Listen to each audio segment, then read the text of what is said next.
Hello, sophomores. This is Mr. Smith.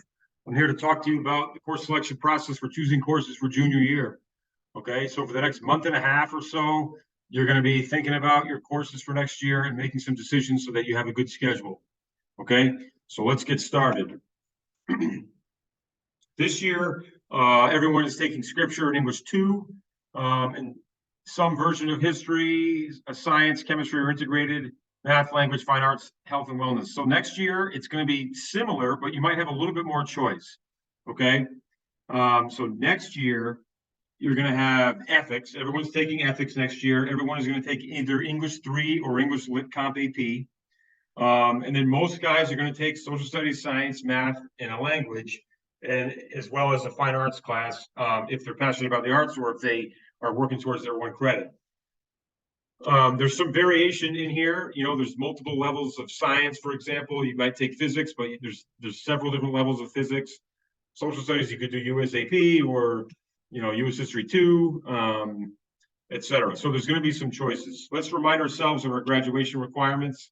4 years of English and religion, 3 years of the same language for language, 3 years of math, 3 years social studies, 3 years science, 2 of which have to be labs, and then 1 credit of fine arts. So just keep this in mind when you're choosing courses for next year. Obviously, you're already partway done with these requirements, and you don't have to finish them all next year. You have 2 more years to do it, but just keep these in mind, okay? So let's talk about the process. You know, you're going to be deciding on what classes you will take next year. So over the next month and a half, you're going to be thinking about this, these questions and what schedule you want for next year. You know, we spend a month and a half on it because we don't have a drop add period. So make sure you do spend that time thinking about it. So you're going to talk to your guidance counselor. You're going to talk to your parents. You're going to talk to your teachers. You're going to talk to upperclassmen and your classmates about this, all right, to figure out what's going to be the best schedule for you so that you have the most success next year. Okay, so that's it's the next month and a half or so. March 14th is when this process is over. That's when you have to decide, okay, what am I going to take next year? Okay. One of those things that you're going to think about when you're thinking about classes for next year are your honors and AP opportunities. Okay, so why should you consider taking an honors or AP course? Number 1 reason is because you are interested in or passionate about the subject. Okay, you want to challenge yourself. You want to prepare yourself to succeed in college. I mean, all of our classes are going to prepare you to succeed in college, believe me. All right. But if you really want to challenge yourself, if you're really passionate about a subject, if it's the first subject, you know, it's the first homework that you do every night, you know, that kind of thing, those are the classes where you might want to take an honors or AP or consider it at least. All right. You do need approval from the department to take an honors or AP course. Okay. They're not available to anybody. The departments want to make sure that you are set up for success and that if you are going to take an honors or AP class, that you're going to do well in them. Okay. Why you should not consider an honors or AP course? Because they can be overwhelming, because they move at a faster pace. The work tends to be more challenging. If you take too many honors or AP classes, it can cause significant stress or anxiety. You know, we've seen it happen with a lot of students who take too many honors and AP classes, put too much pressure on themselves, and they end up stressed out and they end up not doing well anyway. All right, it doesn't do you any good to get, you know, D's in honors and AP classes rather than, you know, A's or B's in a regular class or whatever it might be. So you really got to think about this. All right, again, they require approval from the department. So the basic timeline is, you know, starting now after first semester, your teachers are going to think about you as a student, how you did this year in Q1, Q2, and on the mid-year assessment. They're going to think about the quality of your work, as well as your effort and your commitment to your studies. And they're going to make a recommendation for you for next year, whether or not you would be a good fit to take honors or AP, whether or not they think you will do well in those classes. Okay. The only department that does have an application for honors or AP classes is the fine arts department. So if you want to take something like advanced digi-photo honors or drawing and design honors or, you know, theater seminar honors or whatever it might be, you do have to apply for those. Okay. That's the only department that's a little bit different. So those applications are due February 13th. The applications are found on the MyBCI website. On Monday, February 27th, the day we get back from February break, you're going to receive a course selection sheet in your advisory. Okay, and on that course selection sheet is where you'll see all of the honors and AP classes for which you are approved. You're also going to get an email from me that includes all the course recommendations from your teacher. Okay, just the honors and APs. If there's a class, an honors or AP class that you did not get approved for, you can appeal that decision. And I'll talk more about that in a minute, but those are due by March 10th. And then March 14th is when you have to make your course requests online and submit your course selection sheet that's filled out and submitted to your guidance counselor. So you need to be telling us by March 14th what you want to take next year. And we're going to start scheduling next year's classes based on what you tell us you want to take. All right, so make sure you really think about this. Some resources. The course catalog can be found on MyBC High under resources and then under parent and student resources. The course catalog is going to be really helpful for you as you read through the course descriptions to see what you might want to take. On that same resources page, you're going to find the fine arts, honors, and AP applications, as well as the course appeal form.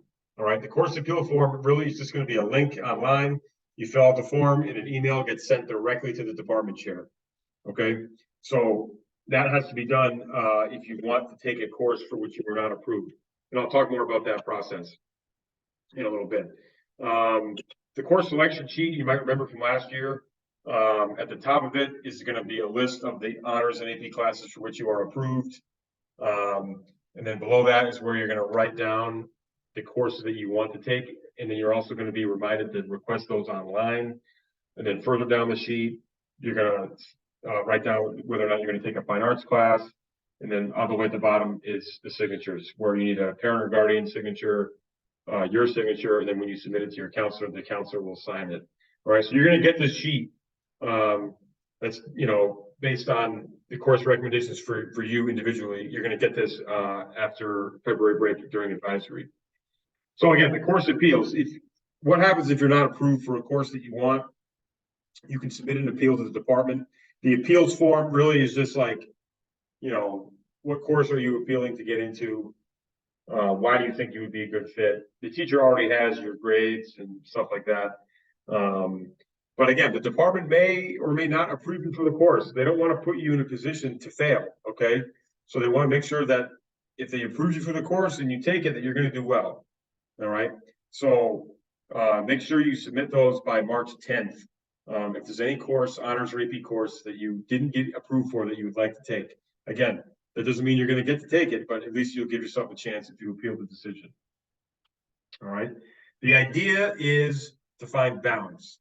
Okay. If you're going to take a lot of honors and AP classes, you need to have good work habits, good academic ability. You want to have a strong desire to challenge yourself. But you also have to be realistic, all right, about the demands of taking too many honors and AP classes. We've seen a lot of cases where kids take, really challenging course load and they end up stressed out, high anxiety, etc. So then not only are they not mentally well, right? They're under stress, but they're also just not doing as well in those classes as they would if they were not, if they didn't take so many honors and APs. So the point is, we want you to find that balance, the right amount of challenge to push yourself, but not overdo it. Okay. So that's why you really have to think about it. You really have to meet with your guidance counselor, talk to your parents or guardians, talk to your classmates and peers, etc., to figure out what would be a good course. So talk to some upperclassmen. One thing that I want to put in front of you that's new this year in the course catalog are courses that are aligned with the themes and goals of our Centers of Human Excellence. As you may or may not be aware, we have 5 Centers of Human Excellence. The Center for Diversity, Equity, and Inclusion, Hyde Center for Global Education, the Michael White Center for Emerging Leaders, the Shield Center for Innovation, and the Center for Nation Formation and Identity. All right. So all 5 of these centers have, goals and themes to help you develop certain skills. And so in the course catalog starting this year, there are going to be courses that are specifically aligned with the goals and mission of each of these centers. Okay. So, there might be a course, for example, like a course that is aligned with innovation. It will have an innovation center designation in the course catalog.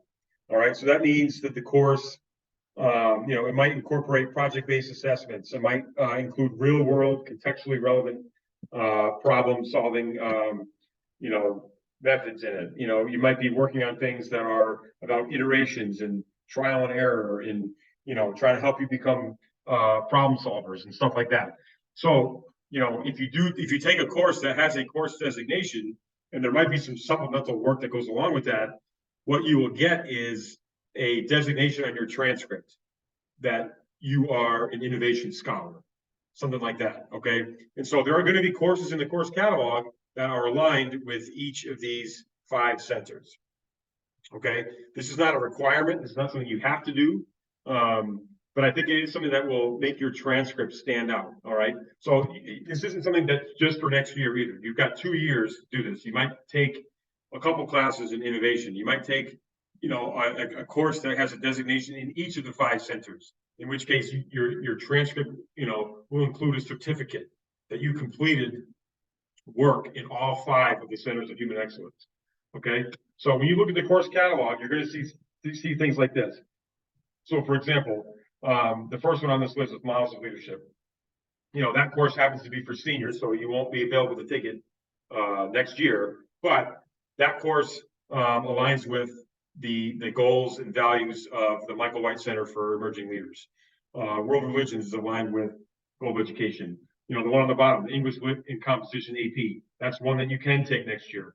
So not every single section of that class will be necessarily in alignment with the Center for Diversity, Equity, and Inclusion, but there will be a section that does. So if you elect to take it in that section, you'll do a course that, you can see it right here written in the description. It will examine how authors write novels, plays, and poetry that grapple with difficult questions relating to diversity, equity, and inclusion. It'll talk about how authors experimented with formal methods of giving voice to the voiceless, etc. So that whole year in that English Lit Comp AP class, you're going to be dealing with issues of diversity, equity, and inclusion. And there might be some other supplementary work. If you complete that, then you will get on your transcript a designation that you are a scholar in diversity, equity, and inclusion. Okay, again, this is not a requirement, but these are things in your course in the course catalog new this year that might help make your transcript stand out. Here's just some other examples of courses that have, for example, the DEI designation, right? English Lit Comp is one of them. I just showed you that one. USAP, there's going to be a section of USAP that is aligned with the mission and goals of the DEI Center, okay? There's a whole bunch of courses here. Obviously, you can't take all of these next year. But over the next 2 years, you might take 1 or 2 of these. You might take a few of them, all right? You might take some in the Leadership Center. You might take some in the Global Education Center, et cetera, okay? So I really want you to think about this. And if you take courses in all of the centers that have designation for all of them, then you'll get that certificate on your transcript that really indicates that you've become a scholar of these human excellence centers, all right? So really think about that when you look through the course catalog, okay? System reminders, there is no drop add period. I can't stress this enough. You can't go into the course selection process thinking, well, I'll just give that a shot, and if I don't like it, I can just change my mind, in September or October, or even in the summer, okay? You can't do that. You're going to spend the next month and a half thinking about the courses for next year, all right? There is no drop add period. We think about, we build the schedule for next year based on what you tell us you're taking. So you can't change your mind, if you lose interest all of a sudden, or if the class seems too challenging or boring or whatever, all right? You can't just change your mind. Again, an approval for an honors or AP course does not mean that you have to take it. You might actually be approved for more honors or AP classes that you can actually take, okay? So just because you get approved for it doesn't mean you have to take it. You really got to think about it. Talk to your guidance counselor, talk to your teachers, talk to your parents or guardians, okay? Just a reminder of the timeline. Applications for honors or AP classes for fine arts are due Monday, February 13th to Mr. McAllister. Those applications are on the MyBCI website. The Monday we get back from February break, you're going to get your course selection sheet. That's when you're going to find out which honors or AP classes that you're approved for. If there's something on there that or if there's a class that's not on there that you want to take, you can appeal. That appeal has to be in by March 10th. Then all of your requests have to be made online. The course selection sheet submitted to your counselor by March 14th. Okay. Again, the department will approve you for honors or APs. Fine arts apps due February 13th. course selection sheet February 27th, appeals by March 10th. Talk to your counselor, your teachers, your parents. Request your courses online by March 14th. Submit your course selection sheet March 14th. Talk to people. I can't stress that enough. Really think about your options because you can't change your mind in September. Okay. So really spend the next month and a half thinking about this. Okay. Thank you so much for listening. And again, my office is in the main office area, kind of by Principal Lewis in the nurse's office. Feel free to come by anytime if you want to ask questions about course selection, ask your counselors, etc. All right. Hope you have a great rest of the day and a great weekend, and hopefully I'll see you soon. All right. Thanks a lot.